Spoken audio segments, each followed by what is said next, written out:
Si mama ko, nakaano siya, tapos nahuhuli siya. Nahuhuli. Nahuhuli.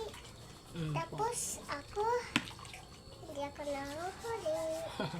Hindi ka nahuhuli kasi wala kang trabaho naman kasi bata ka pa, di ba? Po, Anong kinain mo? kanin. Kanin tapos? Tapos fruits. Mm.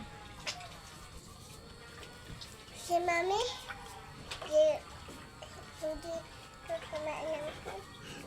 Hindi pa, may ano pa ako. Ano po siya? Gulay. Sarap ng gulay. Hanon ng gulay. Ito, anong pangalan nito? Ampalaya. Ang palaya. Oo, yan yung ampalaya. At Gusto ko saka, live. live ang gusto mo?